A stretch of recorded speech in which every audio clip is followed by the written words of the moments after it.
오늘 우리 본문은 워낙 유명한 사건을 담고 있습니다. 우리가 잘 아는 찬양 복음성가에서도 내게 있는 향유옥합이라는 우리 복음성가를 잘 알고 계실 거고요. 그런 어떤 여인이 등장해서 예수님에게 향유를 부었더니 주변 사람들이 난리가 났죠. 예수님도 또 여자도 가만히 있는데 주변 사람들이 이제 난리가 났습니다. 그 여인은 아깝지 않았는데 이를 지켜본 제자들이 너무나도 아까워했습니다. 오늘 이 여인과 이 여인을 둘러싼 정황에 대해서 살펴보고 말씀을 나누려고 합니다. 우리가 오늘 읽지 않았지만 26장 2절을 보면요, 너희가 아는 바와 같이 이틀이 지나면 유월절이라 인자가 십자가에 못 박히기 위하여 팔리리라 라고 말씀을 하십니다. 유월절 이틀 전이다 라고 합니다. 유월절은 우리나라의 설날, 추석 합친 것보다 훨씬 큰 명절이죠. 엄청나게 중요하고 굉장히 큰 명절입니다. 6월절이 이틀 남았다라고 합니다. 근데 제자들이 아니라 대제사장과 백성의 장로들이 그 이틀 전에 모의를 합니다. 무엇을요? 예수님을 죽이기로 모의를 합니다. 그런데 이들이 결정을 내린 게 뭐냐면 지금 명절, 대명절의 이틀 전이니까 지금은 하지 말자라고 이야기를 합니다. 왜냐하면 이 큰 명절 가운데 예수님이 안 그래도 지지를 좀 받고 계셨거든요. 많은 백성에게 며칠 전에 호산나 호산나 하면서 이제 성문에 들어오셨습니다. 일주일도 안 됐죠. 며칠 전에 예수님께서 예루살렘 성을 통과하시면서 그렇게 큰 지지를 받으셨기 때문에 이 장로들과 대제사장들이 예수님을 괜히 잡았다가 이 명절에 반란이 나거나 또는 어려움이 생길 수 있기 때문에 밀란이 날까 하노니 명절에는 하지 말자라고 말을 합니다. 그런데 예수님 6월절에 잡히십니다. 그러니까 이 때릴 사람은 난 때릴 의향이 없어, 난 널 죽일 의향이 없어 라고 얘기를 하는데 예수님은 나는 맞겠다, 나는 죽겠다 라고 말씀을 하시는 거죠. 그러니까 이 형을 집행하는 것이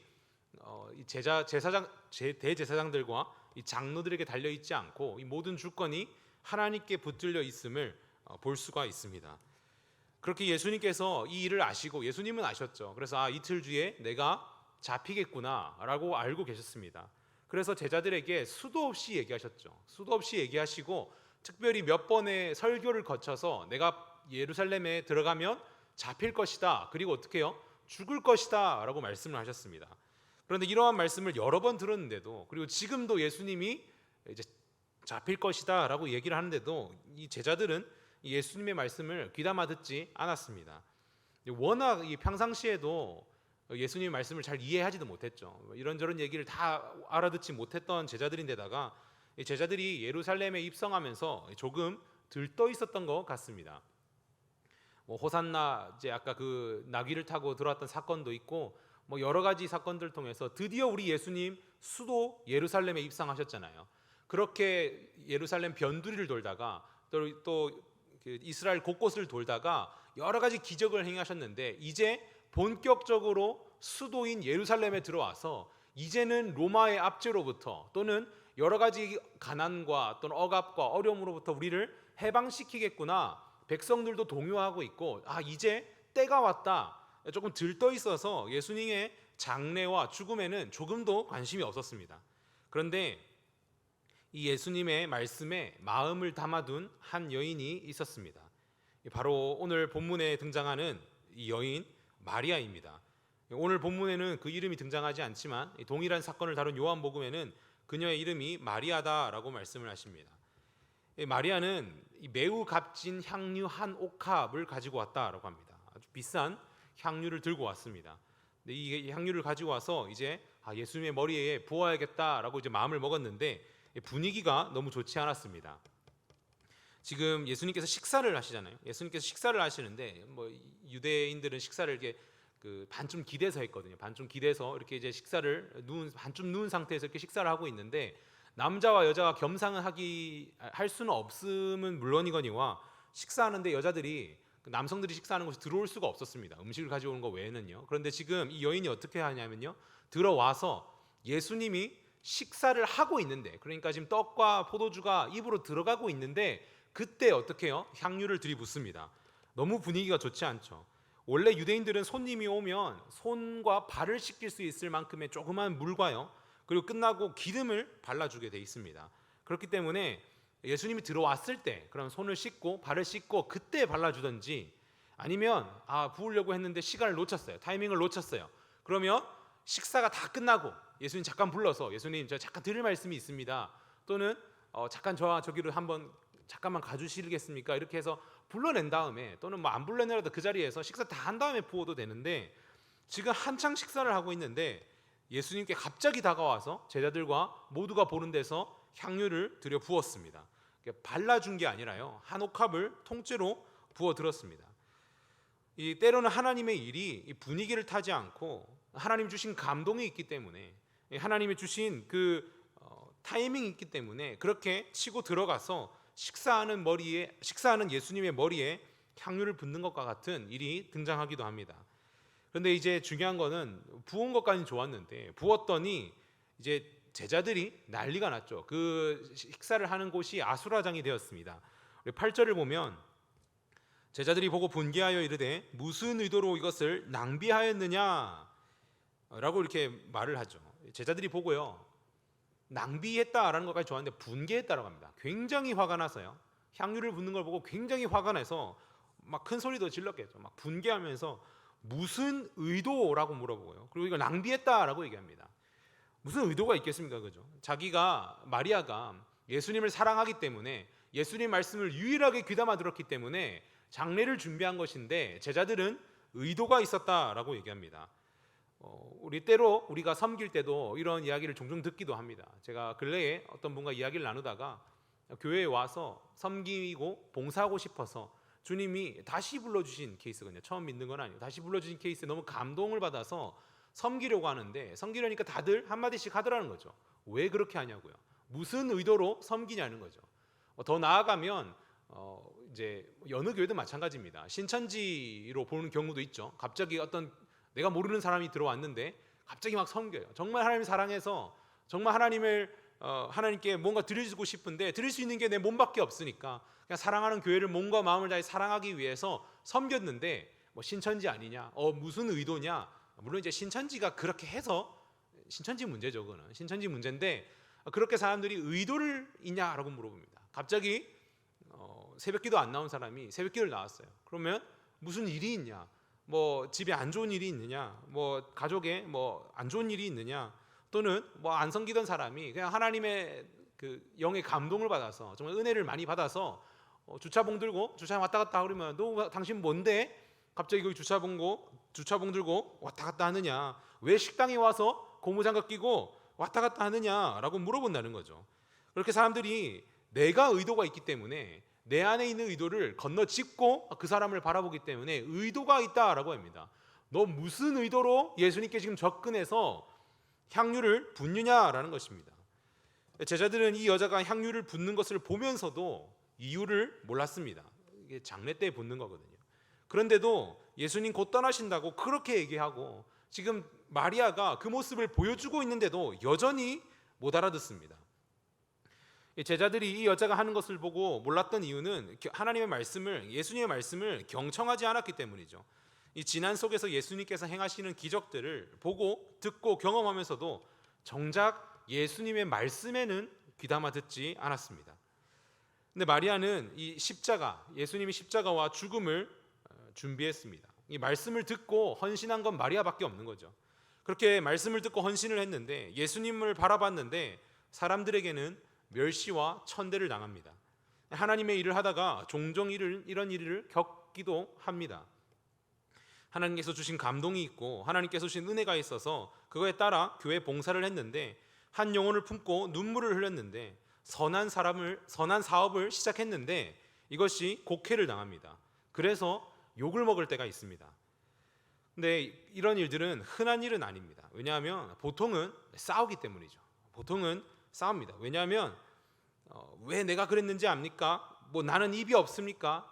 뭐 사실은 말이죠 라고 하면서 이런 일에 싸우지, 보통은 곡해를 당하지는 잘 않습니다. 그렇게 이야기를 하는 사람들은 많죠. 이런 일이 당하면 우리가 견디기 어려운 것 중에 하나가 억울한 거잖아요. 나는 그런 의도가 아닌데 왜 나를 그렇게 보느냐라고 싸우는데, 선을 행하고도 애매히 고난받는 이런 마리아와 같은 경우, 마리아 아무 말 하지 않거든요. 그저 울면서, 우리가 다른 사복음서에 보면 울면서 자신의 머리로 예수님의 발을 닦습니다. 여자의 머리는 자신의 영광이거든요. 그 영광으로 예수님이 가장 누추한 발을 닦고 향유로 눈물로 그렇게 예수님을 씻기고 장례를 준비합니다. 그렇게 선을 행하고 애매히 고난받는 일은 하나님 앞에서 참으로 아름다운 일이 아닐 수 없습니다. 그리고 마리아의 수준도 굉장히 높은 수준이죠. 그 억울함과 그 곡해 속에서도 그렇게 침묵하면서 선을 행하며 애매하게 이렇게 자신도 할 말이 있는데 하지 않는 것. 그런데 이 일을 아무도 알아주지 않는 가운데 예수님만 알아주십니다. 10절을 보면 예수께서 아시고 라고 말씀하십니다. 예수님은 아셨다라는 거죠. 예수님은 네가 왜 이렇게 하는지 내가 알고 있다. 사람들이 너를 곡해하고 또 너를 비판하고 비방할지라도 나는 알고 있다라고 합니다. 나는 알고 있다. 세상 다 버리고 주님 쫓아서 왔는데 하나님의 영이 감동받아서 선한 일을 했는데 아무도 알아주지 못하더라도 예수님께서 알아주신다라는 거죠.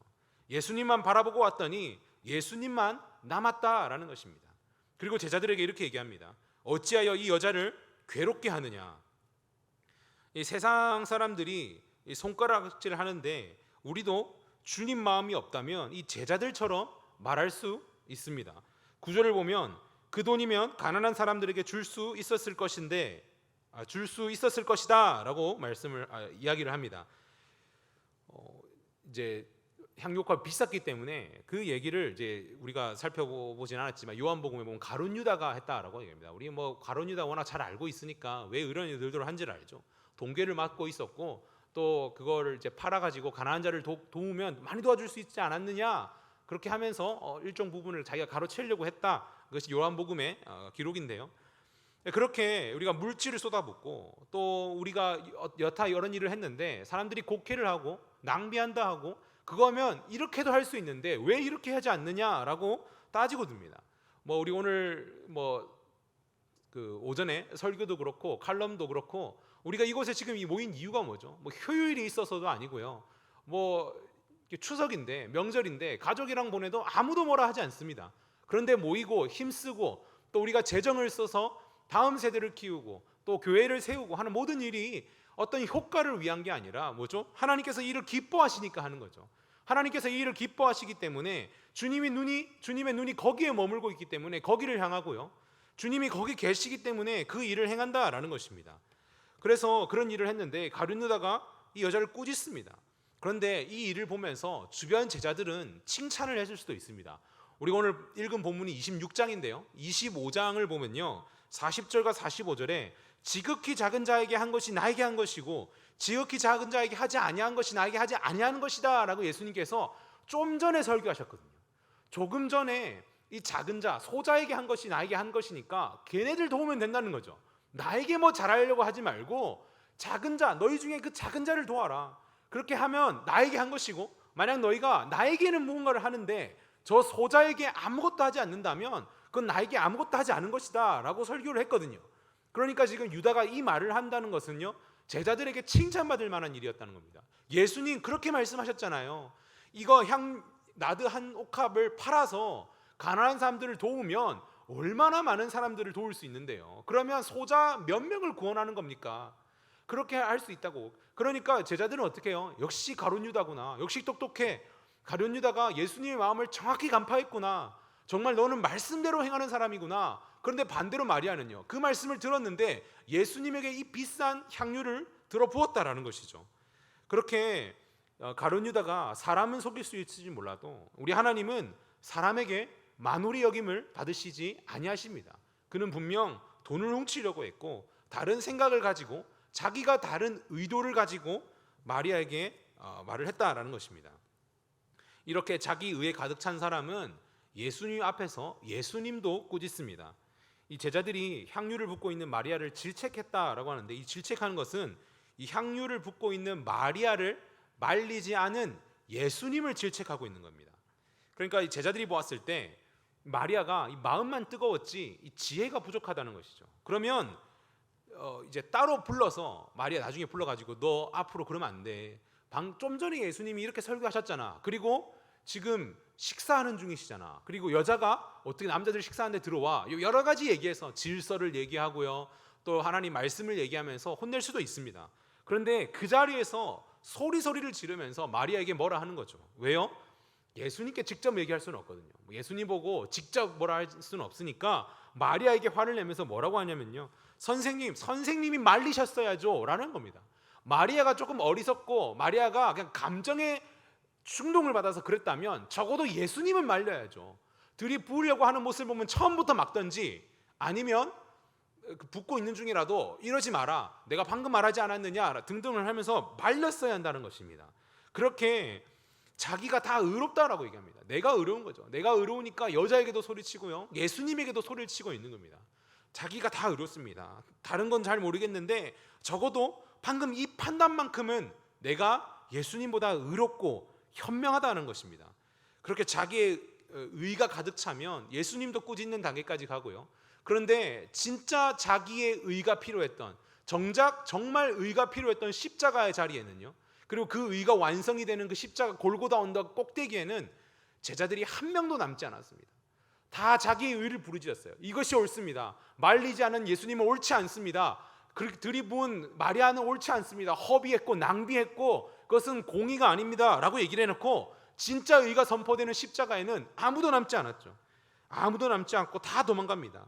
왜냐하면 십자가는 그러한 자기의 의가 부인되는 자리인데, 지금 이들은 자기의 의를 추구하고 있기 때문에 이 십자가의 그리스도의 은혜 앞에서 자기의 의는 원수가 돼서 함께 할 수가 없습니다.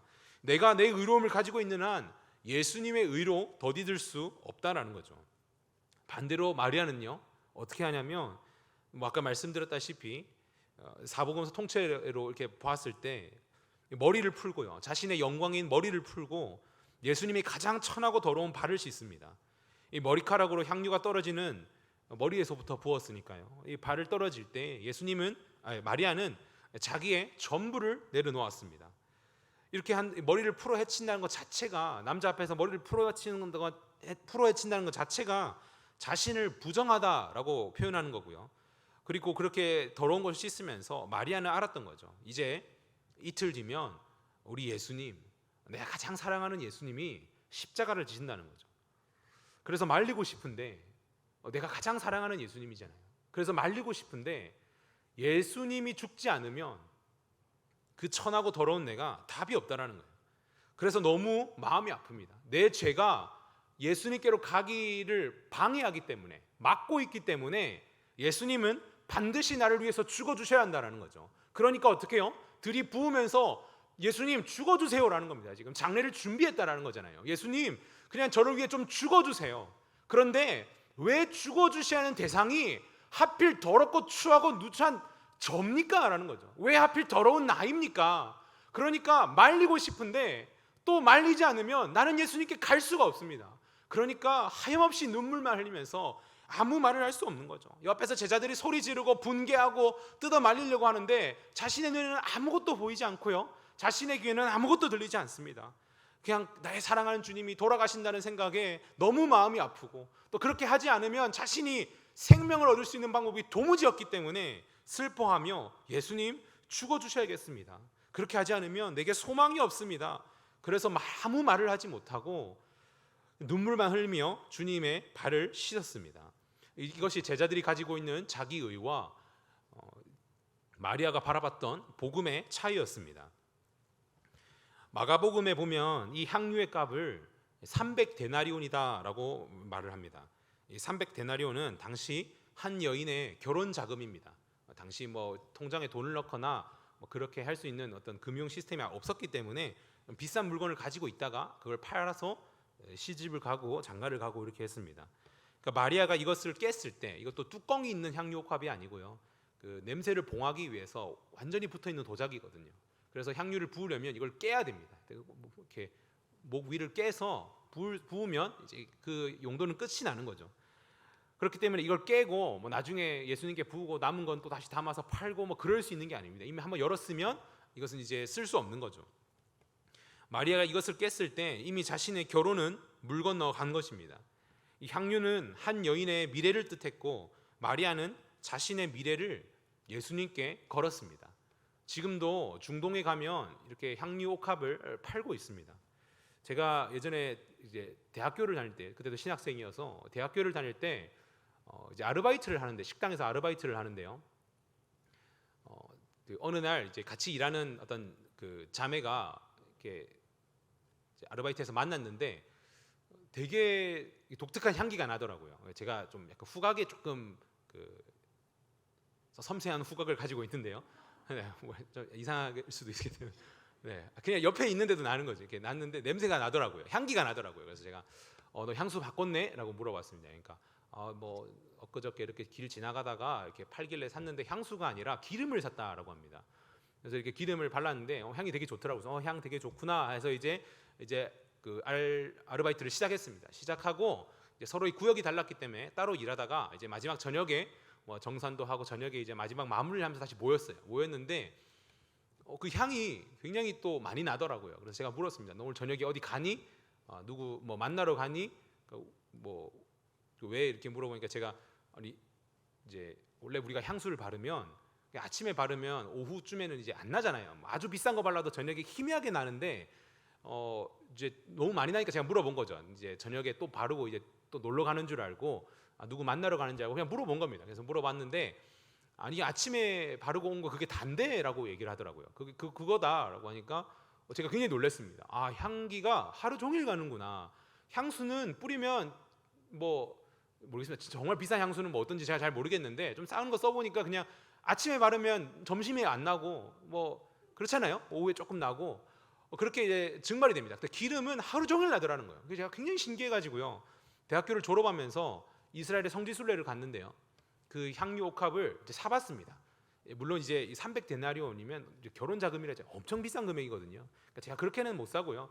관광용으로 파는 그냥 묽은 거 있잖아요. 이것저것 희석해서 좀 묽고 한 1,000원, 2,000원 주면 사는 조그만한 병 몇 개를 사서 가지고 왔습니다. 저는 신학생이잖아요. 그래서 내가 예수님의 발자취를 한번 밟아보겠다. 이제 하여튼 그 생각 없이 옛날에 그런 것들을 했는데 이걸 사서 제가 이제 원래 제 생각은 이제 돌아가면 그걸 이제 머리부터 부어 가지고요.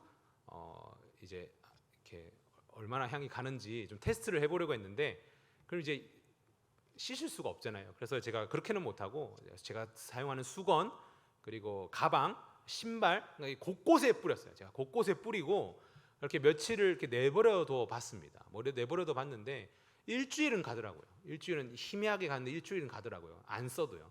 써도요. 그걸 제가 가방을 들고 다니고 옷을 밖에 입어도 그렇게 가더라고요. 안 쓰는 것들은 조금 더 오래 가고 이랬는데 향유라는 게 그렇습니다.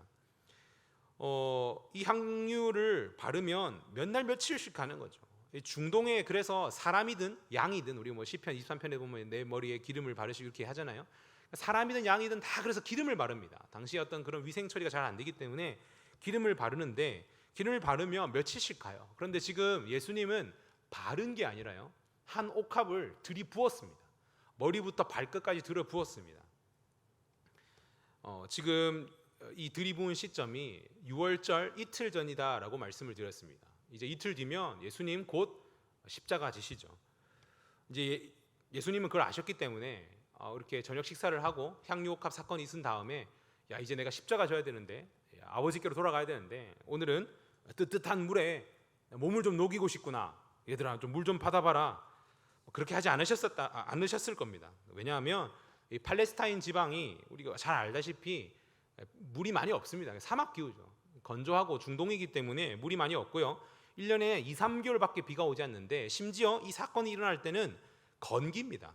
이슬에 의지해서 겨우 먹을 물만 채취하는 그런 시즌이죠. 물이 없습니다. 물이 없고요. 그래서 손님이 오면 손 씻을 만한 조그만 물만 주는 거죠. 그걸로 발도 씻고요. 그래서 기름을 발라주는 건데 예수님 이제 바로 뭐 해야 되죠? 성찬식도 해야 되고 마지막 최후의 만찬 하면서 성찬식하고 또 어떻게 해요? 겟셋만에 가서 기도도 해야 되잖아요. 땀방울이 피가 돼도 기도하고 또 마지막으로 제자들과 앞으로 시간을 보내야 되는데 뭐 목욕하고 씻을 시간이 어디 있겠습니까? 그죠? 그래도 우리가 설마 예수님께서 이틀 동안 안 쉬셨을까? 우리나라도 한 3, 40년, 뭐 50년 전만 해도 1년에 2차례만 목욕하던 날이 있었습니다. 오늘이죠. 어제죠. 어제. 1년에 설날에 한 번, 추석에 한 번 이렇게 씻었던 날이 고작 3, 40년, 50년 전입니다. 우리나라도 그랬는데 2000년 전에요. 중동에서 그것도 건기에 그리고 예수님의 앞에 많은 일정들 겟세마네까지 많은 일정을 남겨둔 상황에서 그거 씻고 뭐 때밀고 뭐 이랬을 시간 없었을 겁니다. 우리 주님 이제 곧 십자가를 지시는데 향유 냄새가 온 집안에 가득했다라고 했습니다. 예수님이 가는 곳마다 냄새가 따라갔을 겁니다. 이 냄새가 어디까지 갔을 거냐면 아마 희미했지만 겟세마네까지 갔었을 겁니다. 제자들에게 내가 너무 힘드니 나를 위해 1시간만 기도해다오 라고 이야기하는데 제자들 다 퍼질러 잤습니다. 그때 천사들이 와서 예수님의 기도를 도왔지만 이 예수님의 기도를 도울 때 함께 있었던 것은 천사들만이 아니라 이 향유 옥합의 냄새가 함께 있었을 것입니다. 예수님께서 붙잡히셨을 때 사람들은 다 도망갔습니다. 십자가로 올라갈 때, 골고다로 올라갈 때 향유 냄새는 그래도 따라왔습니다. 십자가에서 그리스도의 몸에 쪼개질 때 그 나무의 그 냄새도 함께 했습니다. 예수님이 십자가에 마리아가 부은 향유를 그렇게 계속해서 맡으셨을 거라는 거죠. 그것은 예수님의 장례를 위해 준비하는 거였고 예수님께서 이 말씀을 직접 하셨습니다. 예수님께 좋은 일을 할 때에 마리아는 사람들에게 이해받을 수 없었고 오히려 질책받았지만 예수님께서 이걸 다 아셨고 예수님께서 인정하셨고 그리고 끝끝내 마지막까지 예수님과 함께 한 것은 이 향유 냄새였습니다. 그리고 뭐라고 말씀하시냐면 이제 복음이 전파되는 곳에서 이 여자의 행위를 기억하라 라고 말씀을 하십니다.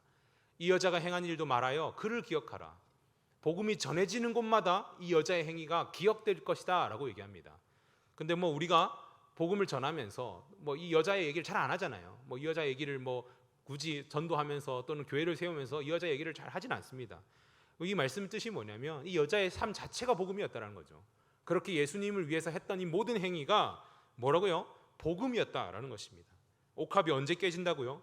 결혼할 때 깨집니다. 마리아는 예수님과 결혼한 것이죠. 실제로 이렇게 웨딩을 했다는 것이 아니라 이 예수님의 신부된 교회, 우리가 교회죠. 예수님의 신부다라고 얘기합니다. 누가 예수님의 신부입니까? 이 옥합을 깨는 자가 예수님의 신부입니다. 자기의 모든 것을 예수님께 거는 사람, 그 사람이 바로 신부입니다. 신부는 신랑과 운명을 함께 하고요. 신부는 영광 중에 다시 올 신랑을 기다립니다. 실제로 이 마리아가 향유 부은 사건을 보면서 마가복음 14장 8절에는 그는 힘을 다하여 내 몸에 향유를 부어 내 장례를 미리 준비하였느니라 라고 말씀을 하십니다. 힘을 다하여 부었답니다. 나드 한 옥합 해봐야 한 요 정도밖에 안 되거든요. 되게 작은 사이즈인데 이걸 어떻게 힘을 다하여 붓겠습니까? 그죠? 힘을 다하여 부었다라고 번역되어 있는데 이 원문을 보면 뭐라고 되어 있냐면요. 그녀가 할 수 있는 것을 하였다라고 되어 있습니다. 그러니까 이 장례를 앞두고 자신이 할 수 있는 것이 이거라서 이걸 했다라는 것이죠. 우리에게도 동일한 질문을 해보면 좋겠습니다. 내게 있는 향유 옥합 뭐 굉장히 비쌉니다. 결혼 자금이고 300데나리온 환산하면 뭐 이 얼마다 몇 천만 원이다 이렇게 계산하는 수식은 있는데 그런 거 헌금하라는 거 아니잖아요. 그런 거 주님께 이 본문 가져와 가지고 그러니까 여러분도 집에 꿈쳐둔 집에 가지고 있는 그 가장 비싼 거 옥합 그거 와서 지금 여기에서 깨트리십시오. 교회 건축하는데 가만히 있을 겁니까? 또는 교회가 어려운데 또는 온 세상을 도와야 되는데 우크라이나 전쟁 났는데 수혜민이 저기 있는데 가만히 있을 겁니까? 라고 하면서 이 옥합을 붙자 그런 게 아니잖아요. 복음을 깨달으라는 거죠. 뭐요? 제자들이 아무도 아무도 이해 못하고 자기의 의만 내세우면서 내가 옳다 네가 옳다 예수님까지 꾸짖는 자기의가 있는 이 팽배한 상황에서 오직 그 여인만 복음을 깨달아서 자신의 연약함을 주님 앞에 내어놓으며 그리고 자신이 할 수 있는 걸 했다는 거죠. 예수님께서 야 정말 비싼 향유구나 고맙다가 아니라 너는 네가 할 수 있는 걸 했어 라고 말씀을 하셨습니다. 오늘 우리가 주님 앞에서 할 수 있는 것이 무엇인지 다 다르겠죠. 어떤 사람은 정말 향유를 깰 수도 있고요. 어떤 사람은 봉사로 할 수 있고요. 어떤 사람은 뭐 헌금으로, 어떤 사람은 기도로 자기가 할 수 있는 것이 있을 겁니다. 주님께 드릴 수 있는 것이 있다라는 거죠. 시간이고 물질이고 내 힘이고 능력이고 내 마음이고 주님 앞에 드릴 수 있는 것이 있습니다. 오늘 우리 신부된 교회에게 예수님께서 물으십니다. 네가 할 수 있는 건 뭐냐는 거죠. 네가 가지고 있는 향유 한 옥합 뭐냐? 예수님께 자신의 결혼을 다 내어드리면서 결혼 자금, 내 미래, 여자는 이 당시에는요, 이 여자가 결혼하지 못하면 이 결혼 건너뛰면 자신이 혼자 살아갈 수 있는 존재가 아니잖아요. 남편을 의지하지 않으면 살아갈 수 없는 존재인데 당시에요. 그런 상황에서 이 향유를 깨버렸다는 것은 내 미래에 주님께 완전히 걸었다는 거죠. 그것도 내일 모레면 돌아가실 예수님께요. 사람들은 낭비다 허비다 할 때 우리가 할 수 있는 것은 무엇인지, 우리가 어떻게 이 교회를, 주의 몸된 교회를 사랑하기 위해서, 주의 몸된 교회를 섬기기 위해서 내가 바쳐야 될 향유옥합은 무엇인지, 내가 사랑하는 주님을 위해 드려야 될 그 향유옥합은 무엇인지, 그것만 십자가 자리까지 따라갔다는 것입니다. 우리가 다 말로는 주님 사랑한다, 이것이 옳다, 이것이 맞다, 이때는 이렇게 해야 된다, 저렇게 해야 된다, 이것이 옳다, 너는 틀렸다, 이런 얘기를 하는 가운데서도 아무짝에 쓸데없다는 거죠. 향유옥합이 아니고서는 진정한 의가 이루어지는 십자가의 자리까지 갈 수 있는 그런 은혜가 우리에게 주어지지 않는다라는 것입니다. 우리 오늘 본문을 생각하면서 내게 있는 향유옥합은 무엇인지, 내가 주님께 바쳐야 될 것은, 내가 주님의 머리에서부터 부어서 정말 사람들이 그것을 오해하고 곡해하고 비판받고 사람들이 나를 그렇게 한다 할지라도 내가 주님 앞에 드려야 할 향유옥합은 무엇인지 고민하며 씨름하며 그렇게 주님께 향기로운 냄새로 그 골고다 언덕, 그 십자가의 나무가 쪼개지는 그 자리까지 함께 할 수 있기를 주님의 이름으로 축원합니다.